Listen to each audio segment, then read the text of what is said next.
Hello everyone, welcome to Little Fantasy. I am your host Zack, and oh boy do I love fantasy. What can I say about fantasy? Fantasy is, well, it's fantasy. There's magic, there's wizards, there's fantasy, there's magic, there's wizards, there's magic.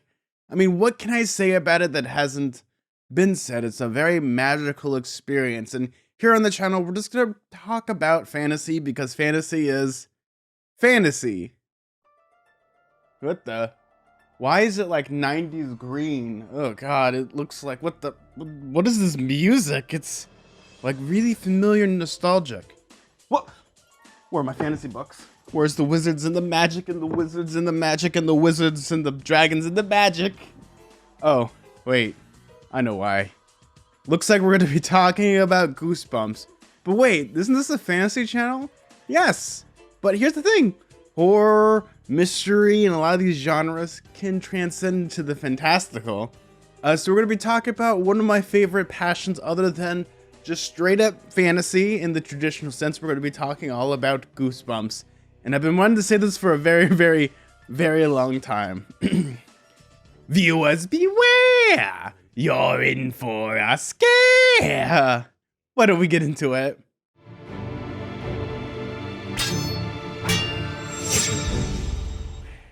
So yeah, we're going to be talking about Goosebumps books.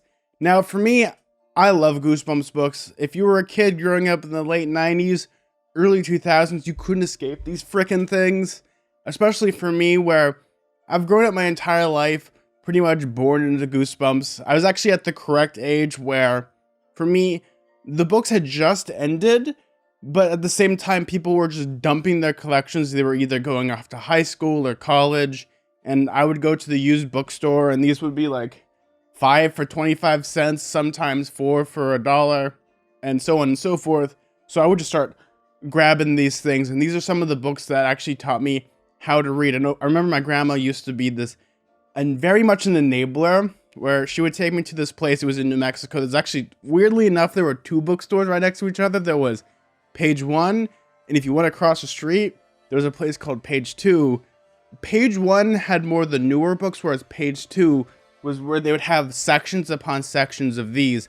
A lot of these are actually my childhood set, and a lot of these had to be replaced due to moves, and just Goosebumps books have just been biodegradable to the point of where you hold one of these, it'll just crumble into dust.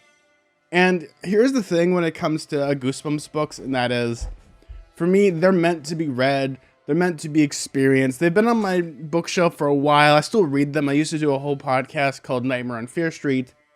And this is something that I've been wanting to do and really talk about Goosebumps books. And I think this little video we're going to do right now is, why did Goosebumps kind of attach to this whole generation of kids? Because I've thought about this question for a very, very, very long time. Now, when it comes to Goosebumps, I think there's a lot of things to say about them. I think in the 90s, they're some of the most influential books of all time. They would outsell Stephen King books by a lot. A lot of the things when it comes to them is that I think there's this charm to them, especially when it comes to the titles, down to just the author himself, r.l.stine, the person that looks like he writes horror. But the funny thing is he's not, before he started writing Goosebumps books, was not a horror guy. He would write humor. He had joke books. I actually have a few of them. He would write a lot of IP stuff, like there's an Indiana Jones Choose Your Adventure he wrote, as well as I think he wrote the novelization to Ghostbusters 2.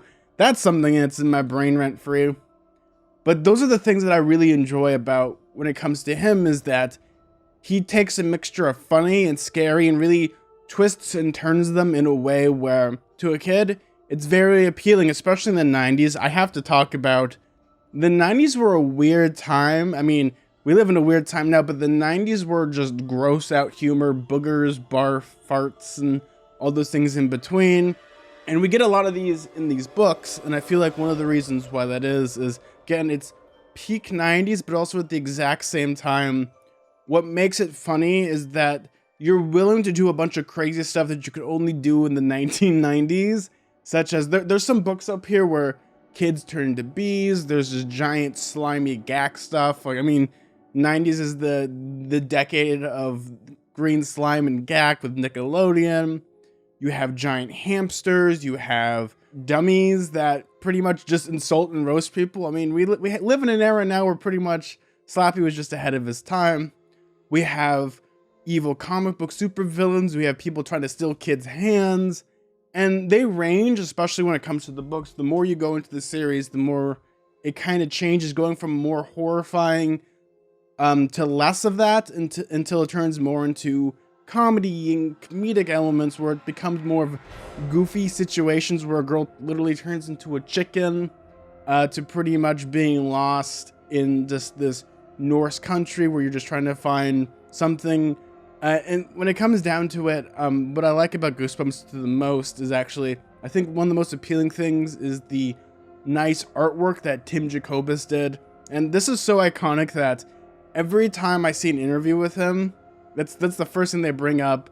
And he's done a lot of things beforehand, and he's done a lot of things afterwards, but I think it's really much like a testament of what Tim Jacobus does. Like, if we look at all these covers, I'll actually just have some nice, beautiful pictures of them, as well as when it comes to the titles, like some of them are all puns, like Phantom of the Auditorium, Stay Out of the Basement, the Abominable Snowman of Pasadena, Not a Living Dummy. There's like, I can go on and on and on, but I find that to be one of the most appealing things. Is to a kid, they like humor and they like being scared, and this is something that pretty much just transcends generations, especially when it comes to Goosebumps. R.l.stine for a while wasn't writing Goosebumps, but then he kind of got back into it, and it's become more of a generational thing because the turnaround for kids reading Goosebumps and growing out of them is very quick, so almost every generation discovers them. They read them for a very, very long time, and then they kind of put them down and then move on to other books because these are like page turners. I think that's one of the other appeals to them is they're so quick to read. They're pretty much just think of these like on my shelf right now as just short stories, because you can finish them in maybe 20-35 minutes at most. They're not hard. They're written in a way where they have the notorious cliffhangers, and I think when it comes down to it, that's kind of the appeal. You can blur through them, and there's so many of them that they're perfect gifts. Like, you could not escape the 90s when it comes to Goosebumps. I mean, what I mean by this is there were stage shows, there was a thing at Disney World, there was, merchandising, like everything you could possibly slap a Goosebumps thing on. It's crazy because this started off as a book series and then transcended into the TV show, which kind of pretty much, made the theme song famous, made r.l.stine a household name. And it's something that maybe hasn't really been replicated all that much, especially when it comes to children's horror, because I can't think of anything other than maybe like Gravity Falls, where, marketing horror stuff to kids, instead of it just being goofy and funny, can be straight up horrifying. Like the first book, I think, Welcome to Dead House, has a part where people's faces melt off, like they're looking in the Ark of the Covenant and a dog dies. Like horrible, upsetting things like that occur, and I think that's kind of the appeal of them, is that people probably didn't know what to make of them, especially, I'm sure r.l.stine at the height of his power pretty much had carte blanche when it comes to the stories that he wrote. As long as there was a story that he would write, because he would turn these out so quickly. I think he would finish a story maybe every 2 weeks or once a month, because these would come out like clockwork. Like, there's so many of them, and I think that's one of the appeal of them as well, is you knew more were coming, you knew they were coming, and then suddenly they stopped. And there are other different things, of course. There's like the Give Yourself Goosebumps, it was like Choose Your Own Adventure. There was those like weird TV book things that were kind of based off the show rather than the actual story. Again, the TV show. There's audiobooks. There's so much I'll probably end up talking about. We'll probably go through this entire series eventually. My plan for this primarily is to do maybe one book a month and just talk about it. What scares kids? Why does it appeal to people? We'll look at the awesome artwork, and we'll kind of go from there, because I find that when it comes to Goosebumps, it's such a universal experience. You could ask anyone about Goosebumps, and people will either have a story about it, about, like, oh, this story scared me, this monster scared me. And also for me, I grew up, and I still love horror, I still love fantasy, I still like things that are very fantastical. Normally we call myself weirdos, usually me and a bunch of other people that still like Goosebumps, and we haven't really grown out of that, but you know what?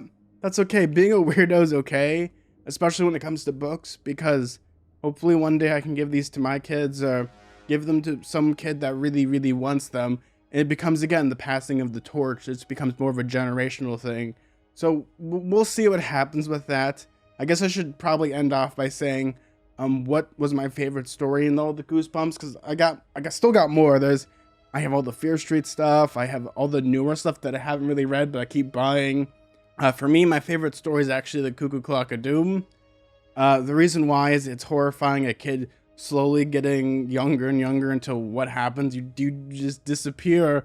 What happens? That concept, even though it sounds like a silly concept of a 11-year-old turning into like a baby, doesn't sound scary to a kid. Oh my God, I'm not that old. What's gonna happen? What's gonna happen with that? Again, like when it comes to monsters, I'm not the biggest Slappy fan, and we'll talk about the reasons why eventually. But primarily for me, I was always kind of the Cuddles fan, giant hamster. I love all the Horrorland stuff because, again, theme park person and a monster theme park. Yes, please. Let's go there and die. Wait, should I die? Can't spell laughter without slaughter, I guess. But going down memory lane will be a fun little thing, because for me, I have so many weird Goosebumps stories, especially I got a chance to meet r.l.stine once, and that's probably a story that I'll save for a different video, because it's such a crazy story that it'll be an interesting one to tell. I really wish I could have gone to see the weird stage show they had at Disney MGM.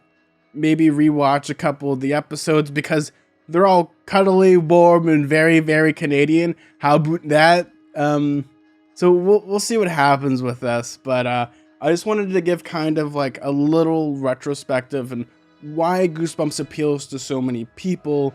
Primarily, it appeals to a lot of people because everyone has the sense of being scared. Everyone has the sense of being horrified. Everyone has the sense of just, being as a kid and having these irrational fears of being afraid of the dark, being afraid of the monster under your bed, being afraid of Zack, being afraid of... I think one of my favorite ones that I read was someone had a horrible dream about... they saw a labyrinth, and they had a dream about David Bowie's bulge, and it would like chase them around. And later on in life, this is all a Tumblr post. I'm going from memory. When she came out that she was a lesbian, her mom started crying like, it's all David Bowie's bulge's fault. I'll have to find this. But I just think of like irrational fears that people think about, because it's a very universal experience. When I think of the movies, first one's good. The second one's really bad, like really, really, really bad. And what's the best way to talk about it other than probably we'll never talk about it on the show for a multitude of reasons. But I'm still going to be keeping more towards the fantasy, and this we'll keep to that. We'll keep to this a little to the side, and we'll go from there. Well, everyone, thank you all for watching this spooky episode and coming down spooky memory lane with me. I hope you all enjoyed this video, and like always, everyone, may your food and drink ever be tasteful, and may your books be filled with fantasy and adventure. Bye, everyone. Pleasant screams, chills, and thrills. Bye!